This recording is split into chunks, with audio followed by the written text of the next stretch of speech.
Sobat Improvement, berbicara tentang strategik, banyak buku yang membahas tentang strategik. Salah satunya adalah Balance Scorecard. Kali ini saya akan membahas tentang Balance Scorecard. Kenapa Balance Scorecard menarik? Karena Balance Scorecard mengajarkan kita untuk tidak hanya fokus kepada aspek finansial, tetapi kita harus memiliki scorecard yang seimbang. Kita harus fokus kepada aspek finansial, namun kita juga tidak boleh mengabaikan aspek customer. Demikian juga kita tidak boleh mengabaikan aspek internal bisnis dan juga pembelajaran dan pertumbuhan. Yuk kita bahas lebih detail mengenai Balance Scorecard.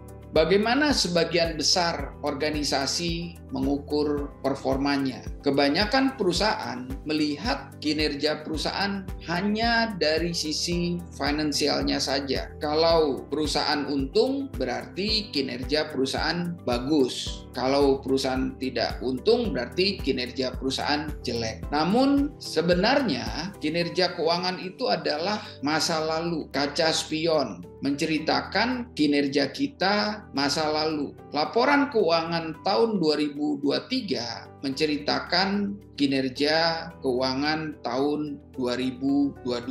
Banyak perusahaan yang pada satu periode menceritakan laporan keuangan yang excellent, yang bagus. Namun beberapa tahun kemudian perusahaan tersebut bangkrut atau tidak mampu berkembang. Oleh karena itu kita tidak bisa mengukur kinerja keuangan hanya dari satu perspektif keuangan saja. Apa itu Balance Scorecard? Balance Scorecard adalah sistem manajemen strategik yang membantu perusahaan untuk menerjemahkan visi, misi ke dalam sekumpulan performa indikator atau yang disebut dengan scorecard. Scorecard yang seimbang, yang balance. Oleh karena itulah disebut Balance Scorecard. Scorecard ini memiliki saling keterkaitan. Faktor A dipengaruhi oleh faktor B, faktor B dipengaruhi oleh faktor C, dan seterusnya. Scorecard ini pun tidak hanya bicara tentang aspek finansial, tapi ada 3 aspek lainnya. Perspektif pertama adalah perspektif keuangan. Perspektif keuangan menggambarkan kinerja masa lalu. Laporan keuangan Januari 2023 menggambarkan kinerja keuangan tahun 2022. Jadi, laporan keuangan adalah kinerja masa lampau atau masa lalu. Itulah sebabnya banyak ahli yang berbicara bahwa perspektif keuangan adalah kaca spion, menggambarkan kinerja perusahaan masa lalu. Perspektif kedua adalah customer, gambaran kinerja hari ini. Apakah customer kita puas dengan produk atau jasa yang kita berikan, atau customer tidak puas? Perspektif ini menggambarkan kinerja kita hari ini. Perspektif ketiga adalah perspektif internal bisnis, gambaran kinerja kita hari ini. Apakah operasional perusahaan kita berjalan dengan banyak masalah atau berjalan dengan efektif dan efisien. Kemudian perspektif keempat adalah perspektif pembelajaran dan pertumbuhan. Perspektif ini bicara perspektif masa depan. Apa yang kita lakukan hari ini tidak akan terlihat langsung dampaknya, tapi ini akan berdampak pada masa depan. Itulah 4 perspektif di dalam Balance Scorecard. Perspektif keuangan yang bicara tentang masa lalu, perspektif internal bisnis yang bicara hari ini, perspektif customer juga bicara hari ini, dan terakhir perspektif pembelajaran dan pertumbuhan yang berbicara tentang perspektif masa depan. Namun menyusun Balance Scorecard itu tidak sekedar kita memiliki kinerja di dalam 4 perspektif.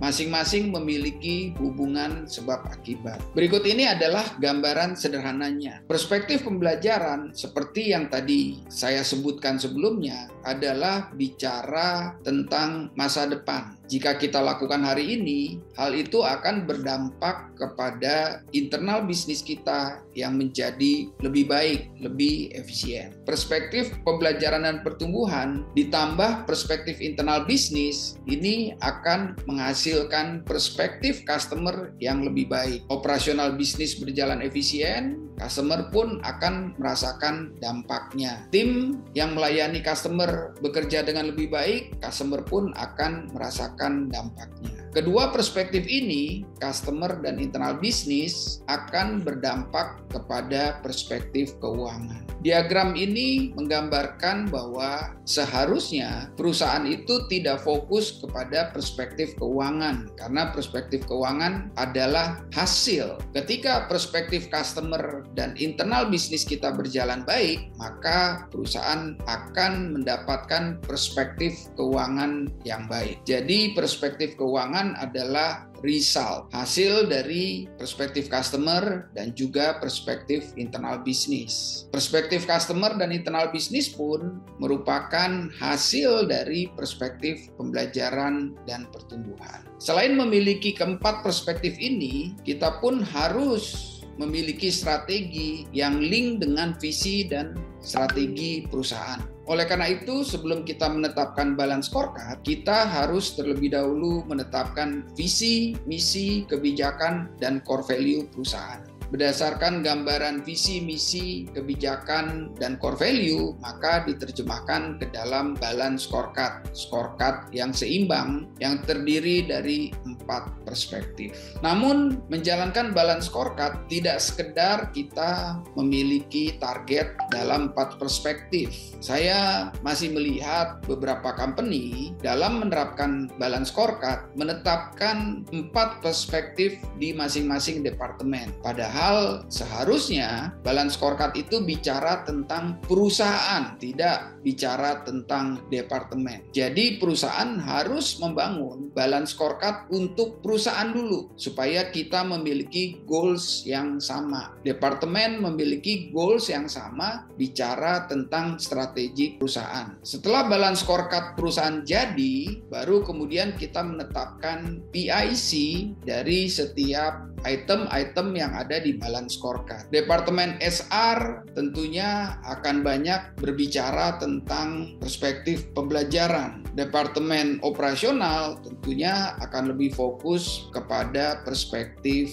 internal bisnis. Departemen sales akan fokus kepada perspektif customer. Semuanya harus saling support untuk mencapai akhir dari balance scorecard, yaitu perspektif finansial. Jadi, kita harus memiliki balance scorecard yang saling berhubungan, memiliki hubungan sebab akibat. Yuk kita lihat lebih detail apa yang dimaksud hubungan sebab akibat antar perspektif. Ini adalah salah satu contoh. Kita memiliki 2 perspektif, perspektif finansial dan juga perspektif internal. Kedua perspektif ini saling terkait. Kita bicara perspektif finansial. Misalkan kita ingin meningkatkan profit. Ini adalah salah satu strategic objektif di dalam financial perspektif. Berdasarkan target ini, kita kemudian mencoba melakukan analisa data. Berdasarkan analisa data, kita kemudian mempelajari bahwa ternyata profit project B lebih besar karena material dibuat sendiri. Berdasarkan inilah kemudian keluarlah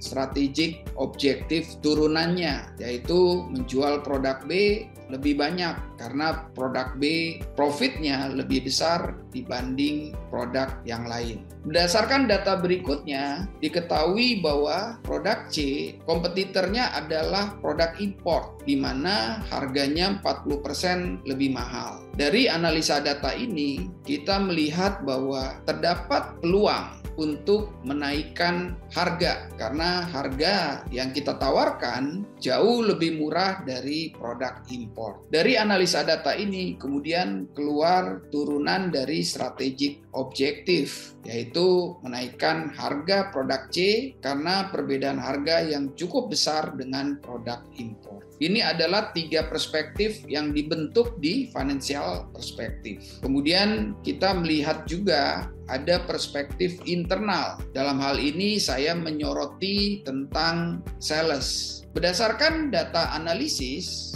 Project B untungnya lebih besar, Project C lawannya adalah produk kompetitor yang harganya lebih murah, maka muncullah strategic objektif di sales, yaitu promosi yang difokuskan ke produk B dan produk C. Hal ini dilakukan untuk mensupport 2 perspektif finansial yang sebelumnya sudah ditetapkan. Kemudian perspektif internal lainnya adalah mencari dan melakukan promosi ke perusahaan yang menggunakan produk C namun masih menggunakan produk impor. Kedua perspektif inilah yang dilakukan di internal. Dalam hal ini terkait dengan sales. Kita bisa lihat hubungan sebab akibat antar objektif. Promosi fokus ke produk B dan C itu akan membantu mensupport perspektif finansial menjual produk B lebih banyak. Kemudian hal ini tentunya akan mendukung performa profit yang lebih baik. Promosi produk B dan C dan juga promosi ke perusahaan yang menggunakan produk C, hal ini akan mensupport strategik menaikkan harga produk C dan ini juga akan berdampak kepada profit. Inilah yang dimaksud dengan strategic map, bahwa antar objektif memiliki hubungan sebab akibat. Sekarang kita melihat contoh lainnya. Terdapat 3 perspektif: finansial, perspektif internal bisnis, dan perspektif pembelajaran dan pertumbuhan. Kita mulai dari perspektif finansial. Tadi kita bicara tentang meningkatkan profit. Salah satunya dengan menjual produk lebih mahal. Kemudian di sisi lainnya adalah meningkatkan efisiensi. Berdasarkan analisa data, kita mengetahui bahwa lost time perusahaan itu tinggi, terjadi inefisiensi yang cukup besar. Oleh karena itulah perspektif internal bisnis memiliki strategik untuk meningkatkan produktivitas, untuk mengurangi lost time. Perspektif internal bisnis ini mensupport perspektif finansial, meningkatkan efisiensi. Kemudian data berikutnya menceritakan bahwa perusahaan itu tidak efisien dalam hal inventory. Terlalu banyak inventory yang dikelola oleh perusahaan. Berdasarkan perspektif finansial ini, kemudian perusahaan pun menetapkan perspektif bisnis internal dalam hal mengurangi stok,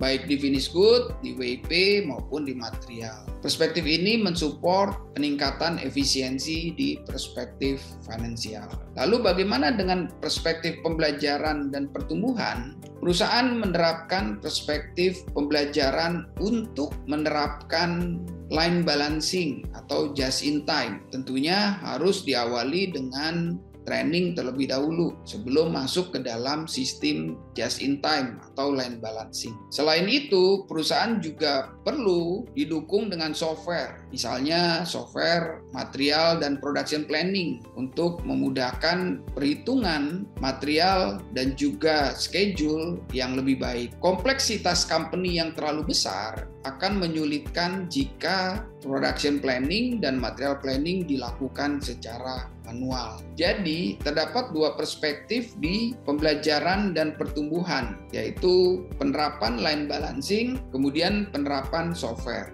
2 hal ini akan mensupport perspektif internal bisnis, yaitu peningkatan produktivitas dan mengurangi stok finished good, yang pada akhirnya akan berdampak kepada perspektif finansial, yaitu meningkatkan efisiensi. Jadi, itulah sekilas pengenalan tentang balance scorecard, di mana perusahaan menerapkan strategic business plan dengan menggunakan 4 perspektif yang saling berhubungan. Semoga penjelasan balance scorecard ini dapat membantu teman-teman, dapat menginspirasi teman-teman untuk meningkatkan strategic business plan perusahaan. Salam improvement. There is always room for improvement.